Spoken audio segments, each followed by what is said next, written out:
Welcome back to the League of Women Voters Candidate Forum with the candidates running for the Scranton School Board, the election being on May 18th. This is the third segment that we have recorded, and we hope that you will have the time to see all 5 segments. Each candidate is asked the same question and given 2 minutes to respond. In this segment, we will have Ty Holmes answer the question first, and then we'll go from there through alphabetical order. And so, Ty, the question is, many teachers are leaving the district. What can a school board do to address this retention problem, as well as to attract new qualified teachers? Well, first and foremost, thank you again for having me. What I believe we can do first and foremost is contract. It's very simple. Teachers have been working for going on 5 years without a contract. If you want to show people you respect them, it's very simple. You pay them. You're losing people to other districts because of pay, but also their ability to not truly understand the direction that the district is going. So again, leaders have to articulate completely what their plan is, what they're going to be doing, what their objective is, and show them, not just with words, but with action. And you can only recruit people to come into the district when you first take care of the ones that are here. There's an old saying that good news travels fast, bad news travels faster. Well, bad news is traveling fast, and the word is out that don't go to Scranton. They don't want to pay you. They don't respect teachers. So what we can do to retain the incredibly talented people that we have is respect them. And again, you show that respect by valuing their opinion, paying them, giving them the tools that they need to do their job, getting out of their way. Also, when they speak out because there's something wrong, they should not be put in a position where they feel that retribution is going to, because several teachers have said they feel if I speak out about something that bothers me, I'm not comfortable not knowing that something's going to happen. Retribution is going to be taken. So it comes down to something as simple as respect. Work out a contract. The ones that need to get in a room, lock yourselves in there for as long as it takes, but we have to pay them. We have to give them the tools. We have to listen to them. They are the frontline workers. They're the ones that are teaching.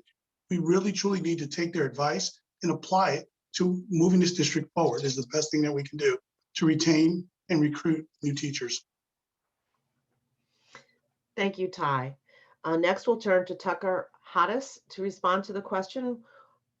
Many teachers are leaving the district. What can the school board do to address this retention problem, as well as to attract new qualified teachers? Thanks again. So first, I want to say, I like to say that I grew up in a school. I'm a single kid of a single mom, only child of a single mom, who was a teacher for 36 years until she retired. She was also the president of her federation. So I spent my childhood listening to the other side of the kinds of negotiations that this position would be taking part in. So I understand all the frustrations that teachers have and all of the challenges that we also face in terms of actually coming to an agreement.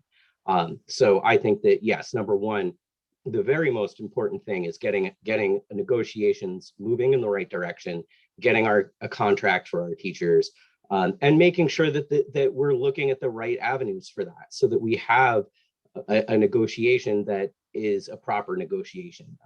Give and take. We need to make sure that we're doing the right thing by our teachers, but we also need to operate within the realities of what the district is able to do and what the district is able to provide. And that's a very difficult thing to do. And I think that's evidenced by the fact that these negotiations have stalled. They've stopped and restarted. We've been talking about getting a contract together for our teachers for a very long time. And that's frustrating. And the biggest thing that our teachers care about is doing the best that they can for our kids. So, the way that we keep teachers and retain teachers is to make sure that we can give them the tools that they need. But we also need to be able to get a realistic contract put together and have good negotiations that are in good faith from all parties involved. And I'm dedicated to that, to being a part of that process. Thanks. Thank you, Tucker. Sean, your answer to the question. Many teachers are leaving the district. What can the school board do to address this retention problem as well as attract new qualified teachers? Well, first and foremost, as a school board director, you want to listen to their concerns. You know, you want to be an ear for them so they can address their concerns. So you can just listen. Anytime a parent or a teacher emails me, I try to follow up with a phone call so I could hear what they're going through and what they want to talk about. But you know, retaining them, we do have to come to a contract. We have to come to an agreement in 5 years.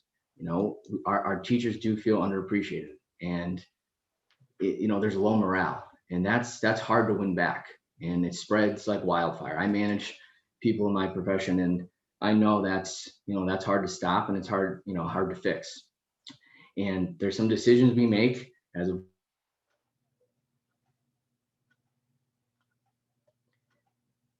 given administrative raises right after taxes and not paying our employees in 5 years. So to me, that's just throwing gasoline on the fire.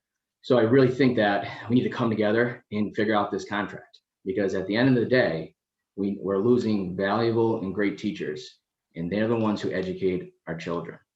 They're the engine of the district, our employees, whether it's our teachers, our paras, our main.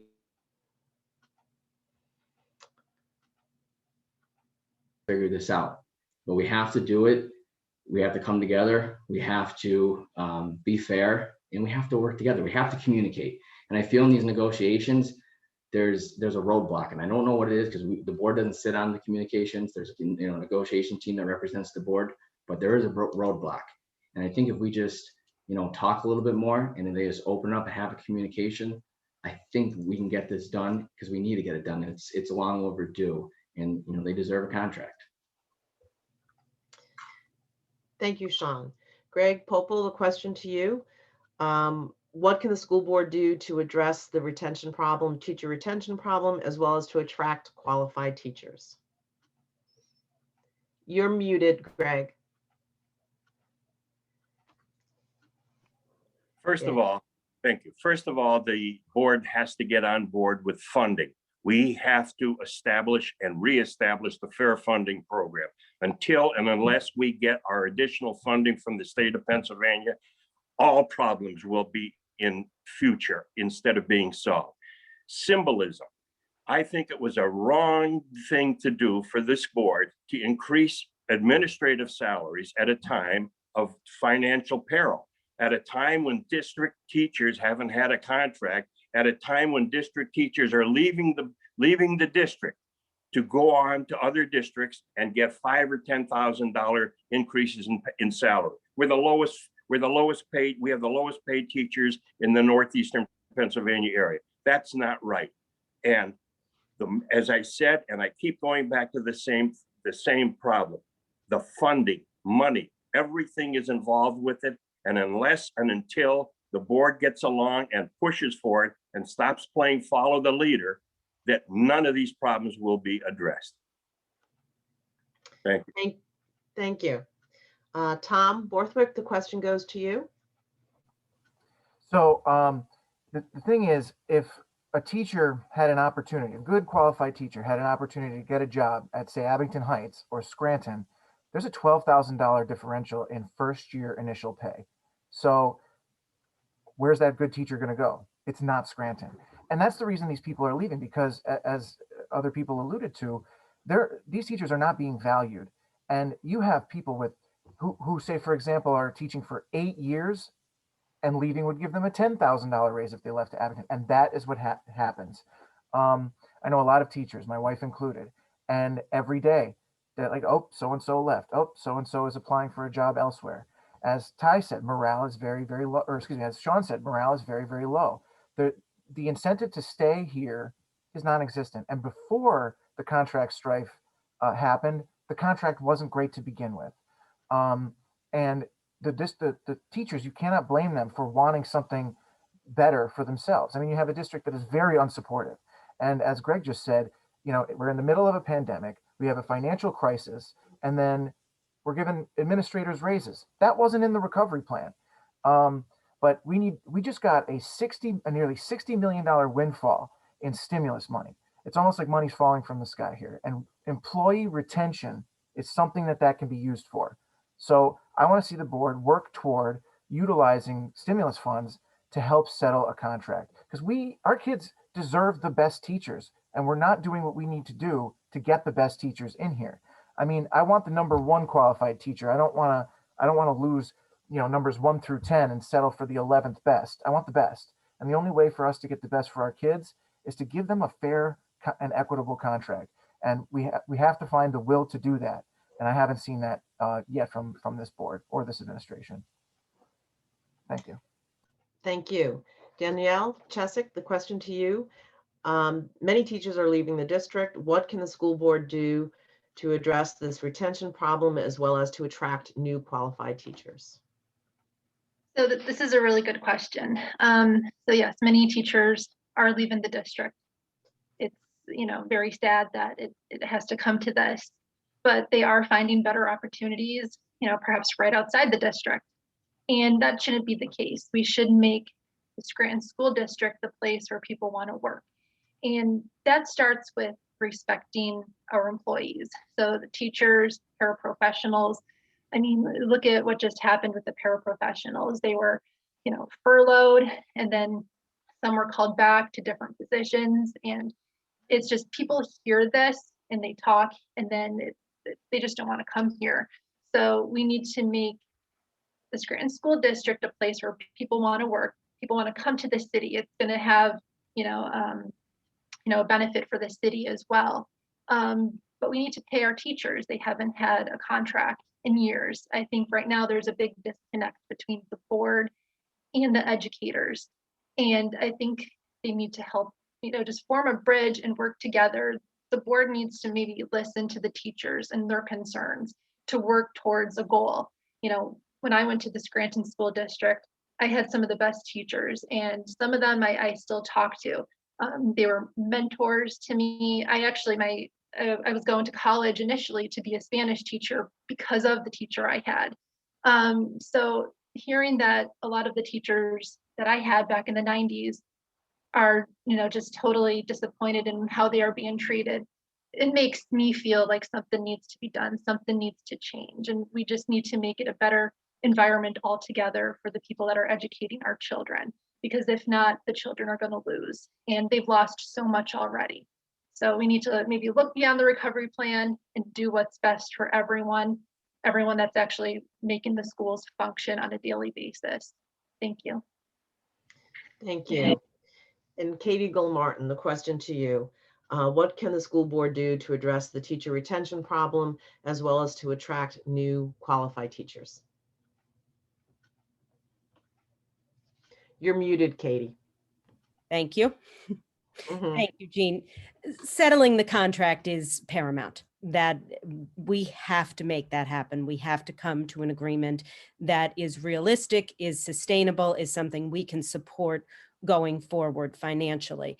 But I think one of the things that is so challenging in any operation is uncertainty. And that is absolutely where we are right now. There is uncertainty due to the pandemic. There is uncertainty due to the recovery plan. Being placed in financial recovery is a very serious situation. And it is no secret that if we don't move through the steps of that plan, if we don't strengthen the financial viability of this district, receivership could be at our door. I don't think it's inevitable. I think we can continue to make wise choices, follow the law, follow policy. And that isn't always popular. That doesn't always lead to a result that maybe everyone enjoys or supports, but it's a plan. It's a path to go down. And I think strengthening this district in whole is going to make people feel more confident in choosing to do their work in our district. And it absolutely is true that the starting salary is not where it should be. That's contractual. That's something that needs to be negotiated. That is something that should be on the table, should be part of the discussion. We don't offer tuition reimbursement. I don't know if that's a realistic short-term goal, but it's something I'd love to see on the table. I think there are there are so many things that you can provide to your employees to support and show your respect for them that may not boil down to dollars in their pockets, but can really strengthen the atmosphere of the district, of the job opportunities, and of the environment in which these people are working. Thank you. So that is the third question that we have posed to the Scranton School Board candidates. This is the third of 5 segments that we are recording. So again, we hope that you will take a look at the other segments to get the full picture of our candidates, and remind you again that primary election day is May 18th. Thank you.